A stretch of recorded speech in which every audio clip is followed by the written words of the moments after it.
Assalamualaikum warahmatullahi wabarakatuh. Perkenalkan, nama saya Malia Syarifat Rohma, kelas 8A. Saya dari kelompok 4 ingin menjelaskan Khalifah-Khalifah dinasti Bani Abbasiyah. Dinasti Bani Abbasiyah mampu mengembangkan dan memajukan peradaban Islam. Dinasti ini mencapai puncak kejayaannya terutama pada masa pemerintahan periode pertama. Hal tersebut dikarenakan para khalifahnya banyak memberikan dorongan kepada ilmuwan untuk mengembangkan ilmu pengetahuan dalam segala bidang kehidupan. Berikut di antara sikap dan kebijaksanaan para khalifah dalam mengatasi berbagai persoalan. Yang pertama, para khalifah tetap keturunan Arab, sedangkan para menteri, gubernur, panglima perang, dan pegawai diangkat dari bangsa Persia. Yang kedua, kota Baghdad sebagai ibu kota dijadikan kota internasional untuk segala kegiatan seperti ekonomi, politik, sosial, dan budaya. Yang ketiga, ilmu pengetahuan dipandang sebagai sesuatu yang sangat mulia dan berharga. Para khalifah membuka kesempatan untuk mengembangkan ilmu pengetahuan seluas-luasnya. Yang keempat, rakyat bebas berpikir serta memperoleh hak asasinya dalam segala bidang seperti ibadah, filsafat, dan ilmu pengetahuan. Yang kelima, para menteri keturunan Persia diberi hak penuh menjalankan pemerintahan sehingga mereka memegang peranan penting dalam memajukan kebudayaan Islam. Dan yang terakhir, berikut usaha khalifah yang sungguh-sungguh dalam membangun ekonominya. Mereka memiliki perbendaharaan yang cukup berlimpah. Pada periode pertama, pemerintahan dinasti Bani Abbasiyah berada di bawah pemimpinan As-Saffah, Al-Mahdi, Al-Mansur, Al-Hadi, Harun Ar-Rasyid, Al-Amin, Al-Ma'mun, Al-Mu'tasim, Al-Watsiq, dan Al-Mutawakkil. Yang pertama, Abu Abbas As-Saffah 132 sampai 136 Hijriah atau 750 sampai 754 Masehi. Gelar As-Saffah berasal dari ucapan beliau sendiri ketika berorasi di depan pendukungnya di Kufah. Dalam pelantikannya sebagai khalifah pertama, As-Saffah artinya penumpah darah dan pengancam bagi siapa saja yang memberontak. As-Saffah bisa diartikan juga mudah dalam mengeluarkan harta. Beliau adalah seseorang yang bermoral tinggi dan mempunyai loyalitas yang disegani. Berpikiran luas, pemalu, dan santun. Kalangan ulama memandangnya sebagai orang yang paling sopan dan santun serta mampu menunaikan janji pada waktunya. Assalamualaikum warahmatullahi wabarakatuh. Perkenalkan, nama saya Farah Chandika dari kelas 8A kelompok 4. Akan membacakan Abu Ja'far Al-Mansur 136 sampai 158 Hijriah atau 754 sampai 775 Masehi. Usaha Abu Abbas As-Saffah dalam menegakkan kestabilan dan keamanan dalam negeri dilanjutkan oleh Abu Ja'far Al-Mansur dengan cara menupaskan pemberontakan seperti Abdullah bin Ali di Syariah dan Salih bin Ali di Mesir. Al-Mansur adalah seorang yang sangat benci terhadap minuman keras dan hiburan-hiburan malam. Seperti keamanan dalam negeri terjamin dengan baik, Abu Ja'far Al-Mansur mulai memajukan ilmu pengetahuan dengan jalan menerjemahkan buku-buku dari bahasa Yunani, Persia, Syariah, dan India ke dalam bahasa Arab, terutama di bidang kedokteran, astronomis, dan ilmu pastinya. Beliau dapat menguasai Afrika Utara namun tidak dapat menunjukkan kekuasaan Bani Umayyah di Spanyol karena terlalu jauh dari pusat pemerintahan.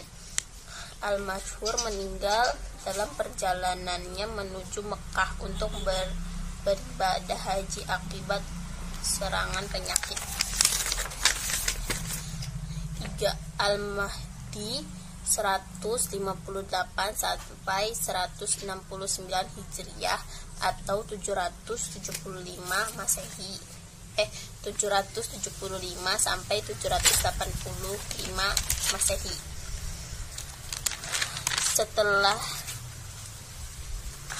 Setelah ayahnya Al-Mansur meninggal, Maka Al-Mahdi naik tahta.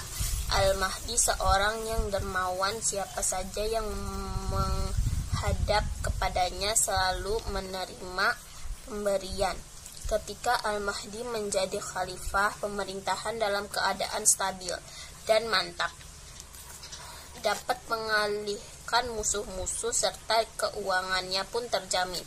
Oleh karena itu, zaman pemerintahan Al-Mahdi terkenal sebagai zaman yang makmur dan hidup dalam kedamaian.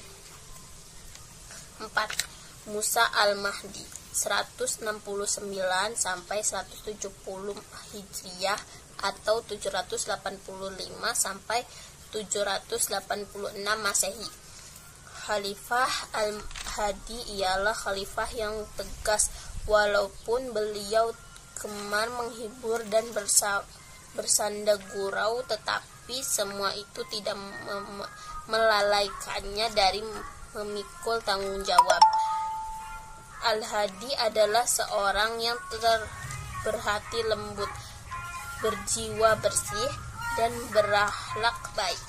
Masa pemerintahan Al-Hadi berjalan tidak lama. Dia banyak menghadapi pemberontakan dari kaum Syiah, Khawarij, dan golongan India atau ateis. Tetapi semua dapat diatasi olehnya. 5. Harun ar-Rasyid 170 sampai 153 Hijriah atau 786 sampai 189 Masehi. Harun ar-Rasyid adalah putra dari Khalifah Al-Mahdi bin Abu Ja'far Al-Masyhur, Khalifah Bani Abbasiyah ketiga.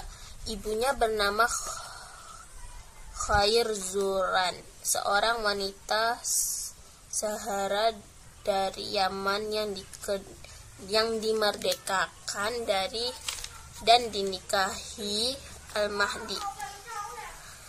Era keemasan Islam, the Golden Age of Islam, tertoreh pada masa kepemimpinan Harun ar-Rasyid. Pemerintahannya begitu besar terhadap kesejahteraan rakyat, serta kesuksesannya mendorong perkembangan ilmu pengetahuan, teknologi, ekonomi, perdagangan, atau politik, wilayah kekuasaan, serta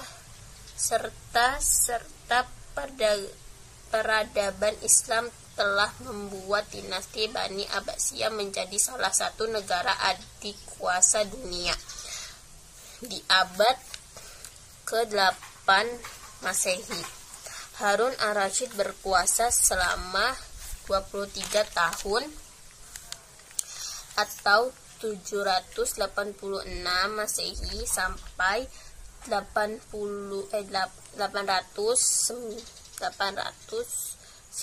Masehi. Selama dua dasawarsa itu, Harun ar-Rasyid mampu membawa dinasti yang dipimpin ke puncak kejayaan. Sekian dari saya. Assalamualaikum warahmatullahi wabarakatuh. Assalamualaikum warahmatullahi wabarakatuh. Saya Safina Amani, kelas 8A dari kelompok 4 akan melanjutkan Khalifah dinasti Bani Abbasiyah. 6. Khalifah Abdullah Al-Amin. Abdullah Al-Amin adalah penguasa yang berkuasa pada tahun 193 sampai 198 Hijriah. Al-Amin adalah putra mahkota yang diwasiatkan oleh Harun ar-Rasyid sebagai penggantinya. Dalam wasiat disebutkan bahwa Al-Amin meninggal karena ulah menteri yang menghasut untuk saling berperang. Dan terjadilah perang saudara yang berakhir dengan kemenangan Al-Ma'mun.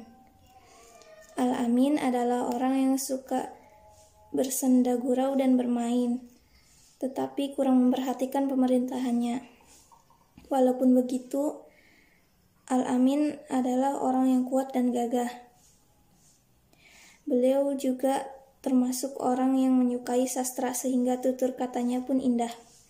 7. Khalifah Abdullah Al-Ma'mun. Khalifah Abdullah Al-Ma'mun adalah khalifah yang berkuasa pada tahun 198 sampai 218 Hijriah. Khalifah Al-Ma'mun bersikap lebih dekat dengan golongan Alawiyah sehingga berhasil mengurangi rongrongan dari Syiah. Dia juga melanjutkan perhatian khusus terhadap berbagai bidang yang dapat mendorong kemajuan Islam. Selain sebagai seorang pejuang yang pemberani, beliau juga seorang pengusaha yang bijaksana. Semangat berkarya, bijaksana, pengampun, adil, cerdas merupakan sifat-sifat yang menonjol dalam pribadi Al-Ma'mun. Beliau paling dikenal dengan sifatnya yang pemaaf. Pada zaman Al-Ma'mun, Baitul Hikmah berfungsi sebagai perpustakaan, dan yang aktif di sana adalah guru, ilmuwan, dan juga diramaikan dengan aktivitas penerjemah, penulisan, dan penjilidan. Beliau wafat dalam perang Tarsus tahun 218 Hijriah. 8. Khalifah Al-Mu'tasim. Khalifah Al-Mu'tasim adalah penguasa yang berkuasa pada tahun 218 sampai 227 Hijriah. Di masa pemerintahan Al-Ma'mun, Al-Mu'tasim merupakan tangan kanannya dalam menyelesaikan kesulitan dan sebagai panglima dalam memimpin peperangan. Al-Ma'mun juga melantik Al-Mu'tasim sebagai gubernur di negeri Syira dan Mesir. Kemudian melantiknya pula sebagai putra mahkota. Al-Mu'tasim menyandang sebagai jabatan khalifah sesudah wafatnya Al-Ma'mun. 9. Khalifah Harun Al-Watsiq. Khalifah Harun Al-Watsiq adalah pemimpin yang berkuasa pada tahun 227 sampai 232 Hijriah. Di zaman pemerintah Khalifah Al-Watsiq, perpecahan di kalangan kerajaan Islam bertambah parah, sehingga politik yang dijalankan oleh Al-Mu'tasim banyak provinsi yang memberontak dan tidak lagi mengakui pemerintahan pusat, seperti Hijaz, Syria, Mosul, dan Baghdad. Kesempatan itu digunakan oleh bekas-bekas budak dari Turki yang diangkat menjadi pasukan. Mereka melakukan tindakan sewenang-wenang terhadap penduduk. Walaupun begitu, Al-Watsiq adalah penguasa yang cakap, pemerintahannya baik, dan penuh perhatian kepada rakyatnya. Beliau banyak memberikan harta dan perhatian terhadap ilmu pengetahuan. Pada masa pemerintahannya, industri maju dan perdagangan lancar. Beliau wafat pada tahun 232 Hijriah, 1 abad setelah berdirinya dinasti Bani Abbasiyah. 10. Ja'far Al-Mutawakkil. Ja'far Al-Mutawakkil adalah penguasa yang berkuasa pada tahun 232 sampai 247 Hijriah. Ja'far Al-Mutawakkil adalah putra Al-Mu'tasim dari seorang wanita Persia. Beliau menggantikan saudaranya Al-Watsiq. Selama masa pemerintahannya, Al-Mutawakkil menunjukkan rasa toleran terhadap sesama. Al-Mutawakkil mengandalkan negarawan Turki dan pasukannya untuk merendam pemberontakan dan memimpin pasukan menghadapi pasukan luar. Al-Mutawakkil wafat pada tanggal 11 Desember 861 Masehi. Wassalamualaikum warahmatullahi wabarakatuh.